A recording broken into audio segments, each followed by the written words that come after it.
चाहे बाहरी कष्ट हो या भीतरी पीड़ा हो, कभी शिकवा शिकायत प्रेमी के मुख में नहीं होता। वो प्रेमी नहीं होते, वो देह प्रेमी होते हैं, भोग प्रेमी होते हैं, जो प्रभु से याचना करते हैं। प्रेमी प्रभु से याचना नहीं करते। देखो ना, जो जाने ते कहे नहीं सहाय। सहना भी कई प्रकार का होता है। एक होता है आप ईश्वर हो, आप जैसा सहाओगे सहना पड़ेगा। एक तो ये सहना है। इसके पहले सहना है कि हमारे कर्म हैं, उनका भोग भोग रहे हैं। दूसरा है कि हमारे कर्म कैसे हो सकते हैं, अब तो हम आपके शरणागत हैं, पर आपका विधान है जैसा सहाना है तो आपको सहाओ। अब ईश्वर हो, आपके ऊपर तो कोई बस है नहीं। एक ये सहना है और एक ये सहना है कि प्यारे, आपने जो विधान किया है बहुत मंगल में किया है, आपकी जय हो, आपकी जय हो।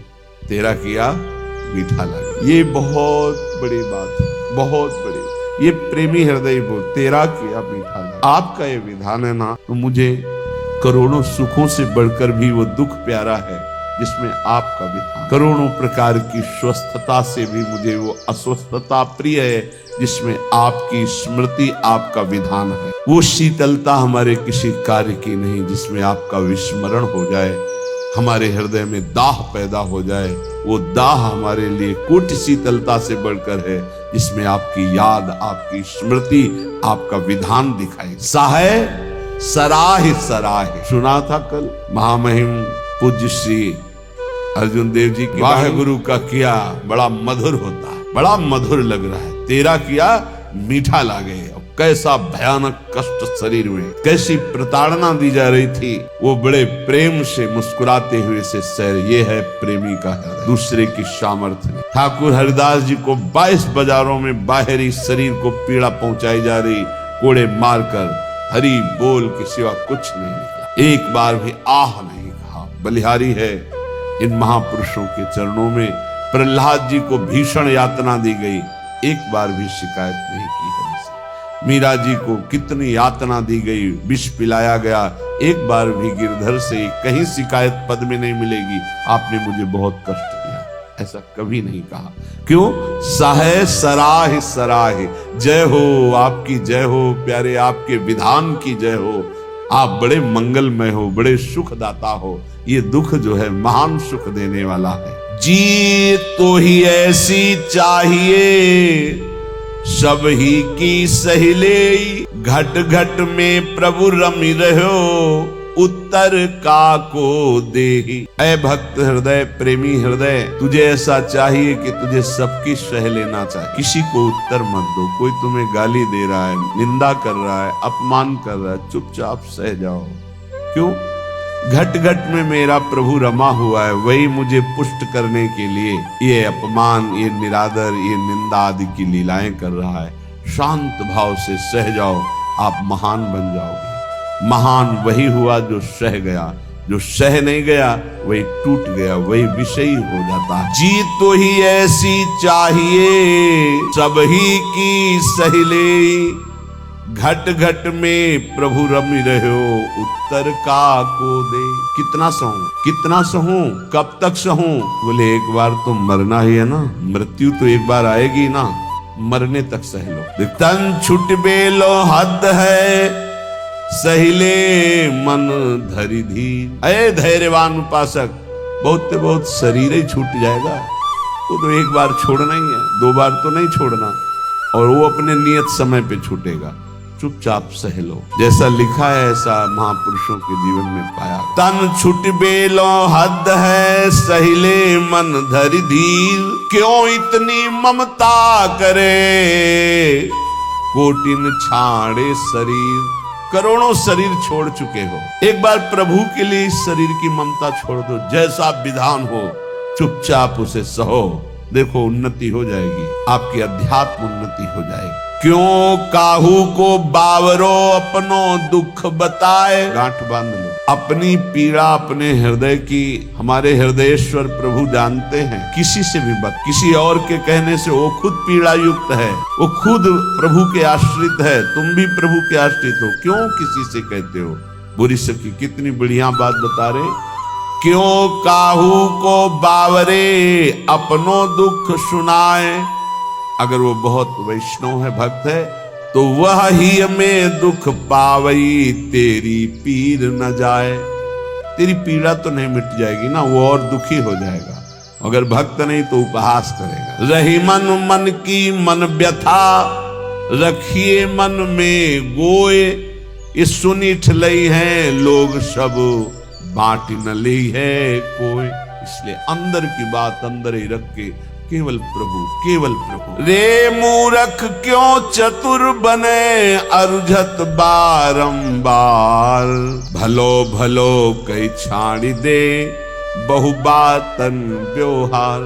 कभी कभी उपासक फंस जाता है कि हम दूसरे का कल्याण कर देंगे। अरे मूर्ख मत बन, बहुत प्रवीण है। अरे सब में प्रभु विराजमान है। चर्चा भी करनी है तो प्रभु के सुख के लिए, परमानंदमय प्रभु के यश गान के लिए। स्वांता सुखाए तुलसी रघुनाथ गाथा, स्वांता सुखाए। हमें भगवान ने यश गाने का अवसर दिया है, हम दूसरे का कल्याण कर दें इतनी सामर्थ्य नहीं। कह रहे हैं रे मूर्ख, ए मूर्खता मत करना, क्यों चतुर बने अरुझत बारंबार। इतनी बार समझाया, इसको समझ में नहीं आता, ऐसा वैसा, ये बहुत दुष्ट है, नीच है। भूल गए सामने शिष्य का नाटक करने वाला सिर्फ भगवान ही है, दूसरा कोई नहीं। सबके अंतःकरण में घट घट व्यापी परमात्मा ही बैठा हुआ है। अय उपासक, भलो भलो कही छाड़ी दे, बहुबातन व्यवहार। ये चार लोग तुम्हें बहुत अच्छा कहें, ये व्यवहार में मत उतरो, व्यवहार छोड़ दो। हठ करी पक्ष न रोपिए, नहीं करिए उपदेश, सब सो नम नीचे रहो। ये बहुत बड़ी, अपना कहीं भी किसी भी तरह का अभिमान जागृत न हो। सब सो नम नीचे रहो, छाणी बलपन लेस। कोई अपने अंदर बड़प्पन लेस मात्र भी नहीं। अगर कोई अपना पक्ष विजयी हो रहा है कि हम जीत गए इनसे, ज्ञान मौन हो, हारे को हरि नाम, चुपचाप नाम जप करो। अपना पक्ष रोपिए मत, सब में प्रभु विराजमान है। सब सो नम नीचे रहो, छाणी बड़प्पन लेस। सब ज्ञानी सब ही चतुर, उर पेरक हित चंद, काहे करे सो सब भली, तू न बोल मति मंद। अय उपासक, यदि भगवत प्रेम प्राप्त करना चाहता है तो ऐसा मान, सब ज्ञानी सब चतुर है, सबको भगवान प्रेरित करते हैं। जो जैसे चल रहा है बढ़िया है, किसी की निंदा नहीं, किसी का अपमान नहीं, किसी का दोष दर्शन नहीं। तू बोल मत, किसी की निंदा मत कर, धैर्य पूर्वक केवल अपने भजन में रहे, फिर तेरे अंदर प्रेम प्रकाशित हो। कठिन पीर है प्रेम की, बिरला जाने ताहि, और जे जाने ते कहे नहीं, सहे सराही सराही। प्रेम ये जानने में आने वाला विषय नहीं, इसीलिए कभी प्रेमी को अनुभव नहीं होता कि मैं प्रेमी हूँ। कभी ज्ञानी को ये ज्ञान नहीं होता मेरे में प्रेम बढ़ रहा है। अगर ऐसा अनुभव तो अहंकार बढ़ रहा है, प्रेम नहीं, कि मैं परम ज्ञानी हूँ, मैं पूर्ण बोधवान हूँ, कभी नहीं होता। और मैं अज्ञानी हूँ, मुझे बोध नहीं, ऐसा भी नहीं होता। ना वो ये बोल सकता है कि मुझे पूर्ण बोध हो चुका है, क्योंकि ये किसको बोध हो रहा है? अहंकार को। और ये भी नहीं कहा जा सकता कि मैं अधूरा हूँ, ना अधूरा न पूरा, वही सच्चा पूरा, वैदिक सिद्धांत की बात। ऐसे ही प्रेम में कभी पूर्णिमा नहीं होती। प्रेम सदा बढ़िबो करे, प्रतिक्षण वर्धमानम, ज्यों शशि कला सुबेश। सच माने चंद्रमा जैसे अपनी कलाओं से बढ़ता रहता है। पर या में पूनो नहीं, ताते कबहू न शेष। इसमें कभी पूर्णिमा नहीं होती प्रेम में, ये बढ़ता ही चला जाता।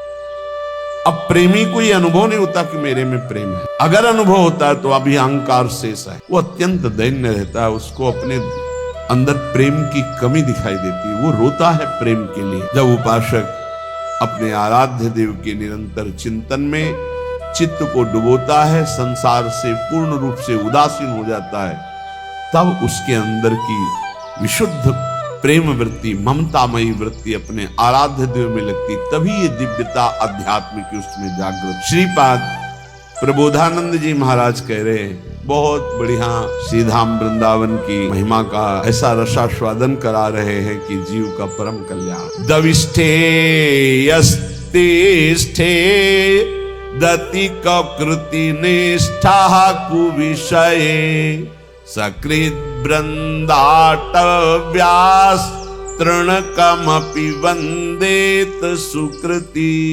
सतत प्राणस्योच्छृंखल निखिल शक्ति करुणया ध्रुवम देह शांति हरिपदमलभ्यंच लभते। ध्रुवम सत्य, देह शांति, शरीर पूरा होने के बाद हरिपद मलभ्यंच लभते, अलभ्य लाभ हरिपद परम पद की उसे प्राप्ति होती शरीर छूटने के बाद। किसको? बोले दविष्ठे यस्तिष्ठे दति कुकृति निष्ठा कुविषय। कुकृति निष्ठा, गंदे आचरण करने वाला निष्ठा पूर्वक, मतलब महापापी। कुविषय, गंदी बातों में, गंदे विषयों में जिसकी निष्ठा पूर्वक पाप रति है वो वृंदावनवासी होगा। बोले नहीं, दविष्ठे यस्तिष्ठे, दविष्ठ दूर देश में रहने वाला, घोर पापाचरण करने वाला। कुकृति निष्ठा, निष्ठा पूर्वक कुकृति गंदा आचरण करने वाला। जैसे इस समय आराधना, इस समय आराधना, उसका जीवन ही ऐसा है, गंदे आचरणों का निष्ठा पूर्वक आचरण करना, तो महापापी। दूर देश में रहता है, महापापाचरण करता है, पर संयोग वशात सुकृति जनों के संग में वो एक बार वृंदावन आ गया। संयोग वशात उसकी दोस्ती किसी ऐसे से हो गई, चलो यार एक बार वृंदावन चल। नहीं, हमें कोई, हमारे साथ चलो, पैसा हम लगाएंगे, आपको खवाएंगे पियाएंगे, घुमा के ले आएंगे, यार चलो ना।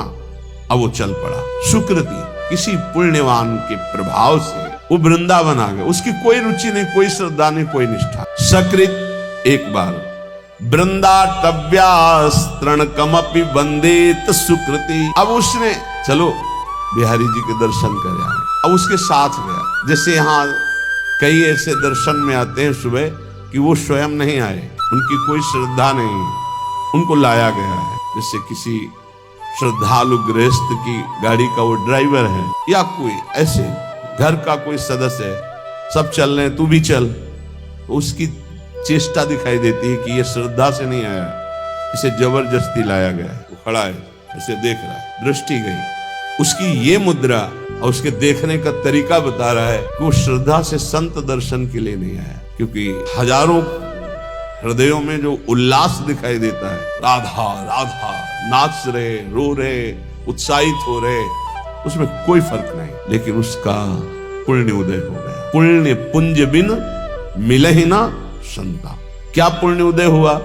उसकी नौकरी लग गई ऐसे परिवार में जो भक्त है, वो ड्राइवर है।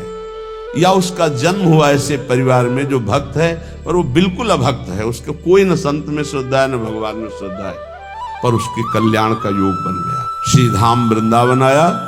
और यहां तो कह रहे हैं वृंदाटव्यास्तृण कमपि, एक तृण तिनका, उसमें भी उसकी नमन क्रिया हो गई, प्रणाम कर लिया। तो उसने प्रणाम नहीं किया।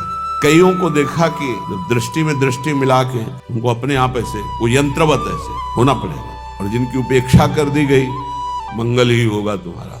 आए हो किसी भी भाव से खड़े हो, तुम्हारा मंगल ही होगा।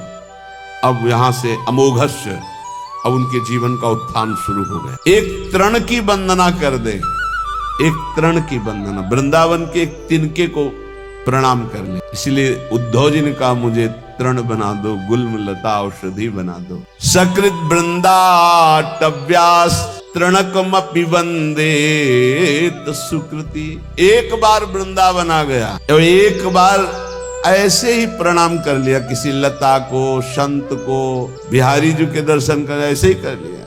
ऐसे वो बड़े कृपालु, कृपा समुद्र है। तुम खड़े तो हो ना, इतना ही काफी। तुम क्या देखने के लिए खड़े हो ये हम नहीं देख रहे हैं, तुम खड़े हो, आकर खड़े हो। दरबार में आ गए श्री जी के, किसी भी भाव से आए तो तुम्हारे भाव का प्रभाव नहीं। यहाँ सत्तारणीकृत स्वभाव उनके स्वभाव का, तुम्हारे भाव का नहीं। वृंदावन प्रभाव सुन अपनो ही गुण देत, अपना प्रभाव करेगा वृंदावन। ये अगर इस श्लोक सुनने को मिल जाए तो हमारी प्रार्थना है, जहां जहां तक कान में शब्द जाए। यहाँ जो बैठे हैं उनके तो भाग्य की क्या सराहना, लेकिन जिन्होंने कभी वृंदावन दर्शन नहीं किया, एक बार जरूर आ जाना, एक बार जरूर दर्शन कर जाना प्रभु के। इस धाम में एक बार जरूर घूम जाना, यहाँ की हवा लग जाए तो तुम्हारी संसार की हवा जितनी है वो तुम्हारी दुर्गति नहीं कर पाएगी। ये श्लोक मतलब अहो भाग्य जो महापुरुषों ने धाम की ऐसी महिमा को देखा और वर्णन किया। कह रहे दविष्ठे बाहर दूर देश में रहता है, यस्तिष्ठे दति कुकृत निष्ठा कुविषये, गंदे आचरणों की निष्ठा पूर्वक पापाचरण करता है। और सकृत एक बार किसी सुकृति जन के संग वृंदावन आ गया और वंदे तृणकमपि, एक तृण की, लता की, बिहारी जू की, संत की, ब्रज किसी की भी वंदना कर दी, प्रणाम कर दिया, तो बोले सतत प्राणस्योच्छृंखल निखिल सकते करुणया ध्रुवम देहस्यांते हरिपदमलभ्यंच लभते।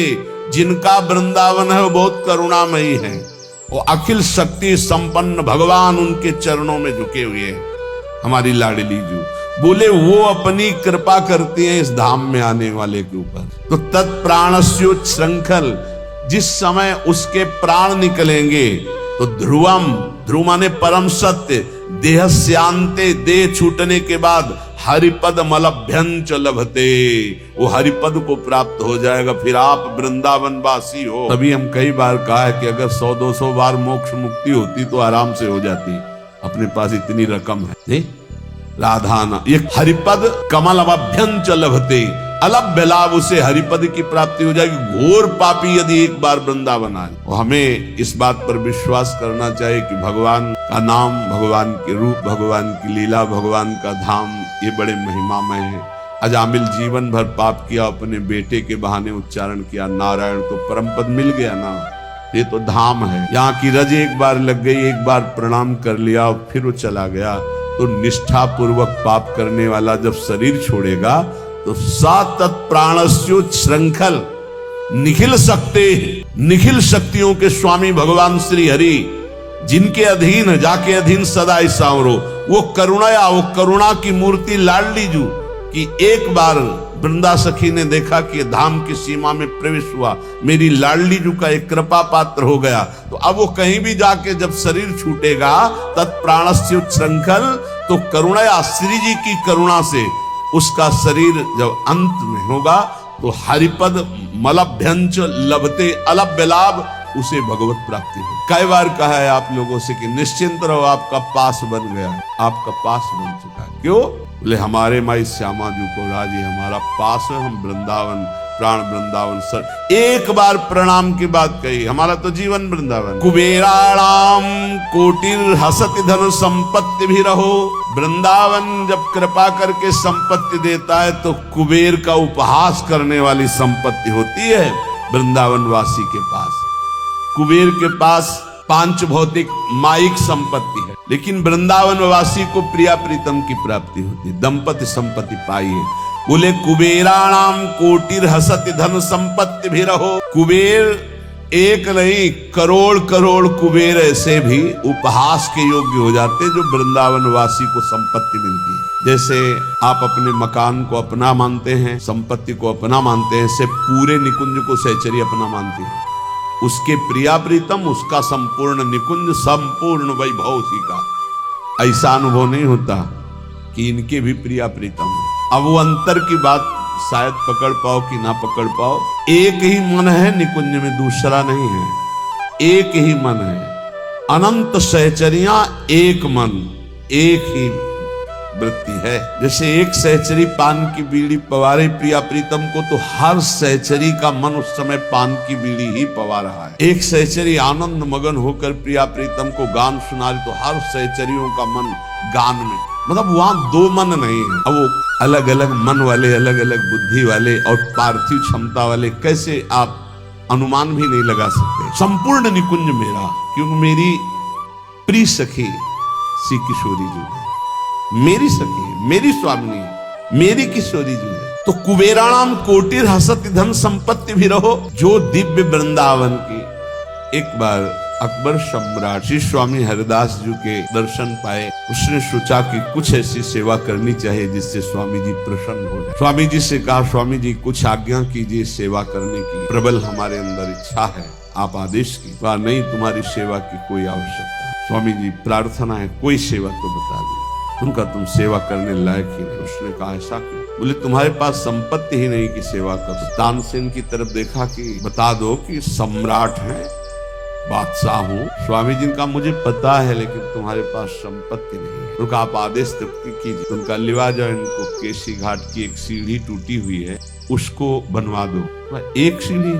बोले जाओ तो तुम। जब वहां गए तो दिव्य रत्नों से जटित यमुना की वो सीढ़ी लौट के आए, चरणों में गिरे, बोले नहीं है, हमारे खजाने में रत्न ही नहीं है जिस रत्न की दिव्य वृंदावन की झांकी करा दे। इसीलिए जो भक्त नामावली गान करते हैं तो भगवत ऋषि जी ने इसीलिए उसको सौभाग्य मिल गया स्वामी जी की कृपा से, स्वामी श्री हरिदास जी का दर्शन और उनकी कृपा से दिव्य वृंदावन की झांकी, क्योंकि ललिता जी के साक्षात स्वरूप हैं। कांप गया और लौट के आया कि स्वामी जी परम सत्य बात है, मैं सीढ़ी का कोना भी नहीं बना सकता, क्योंकि जिन रत्नों से सीढ़ी बनी हुई है वो रत्न ही नहीं हमारे पास।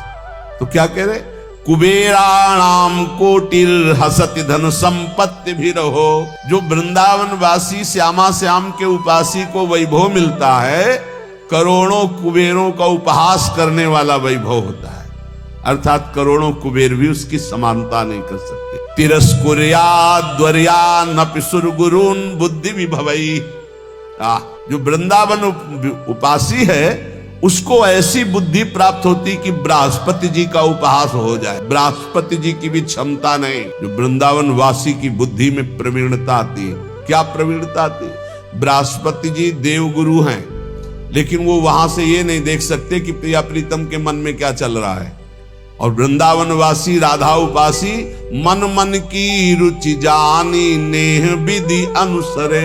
प्रिया प्रीतम के मन में क्या चल रहा है ये जानकर प्रिया प्रीतम की प्रेम पूर्वक सेवा करते। मन मन की रुचि जानी, प्रिया प्रीतम के मन की रुचि जानकर, ये बृहस्पति जी में सामर्थ्य नहीं। प्रिया प्रीतम को कैसे सुख पहुंचाना है ये बृहस्पति जी की बुद्धि। संपूर्ण बृहस्पति जी का ज्ञान उद्धव जी को प्राप्त है। बृहस्पति जी गुरु हैं उद्धव जी के, लेकिन उद्धव जी जब वृंदावन में आए तो अपने को ज्ञानहीन पाया।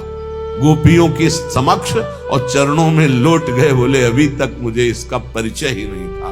तो जिसे बृहस्पति जी को भी परिचय नहीं है वो है वृंदावन प्रेम रस।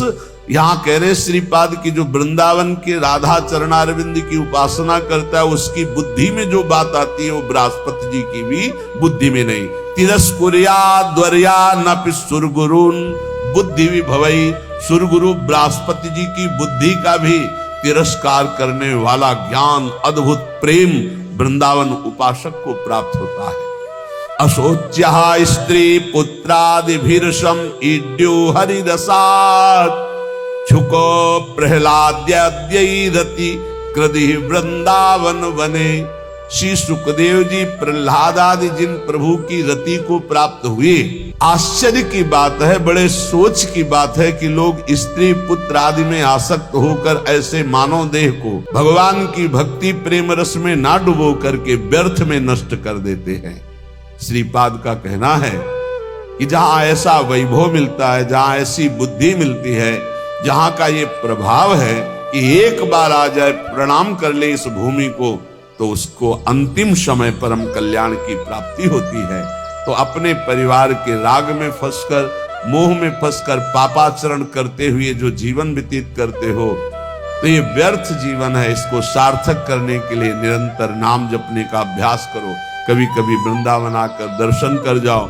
जो कर्म करते हो पापाचरण उसमें ना हो, वो कर्म भगवान को अर्पित करो। इसी जन्म में भगवत प्राप्ति हो जाएगी।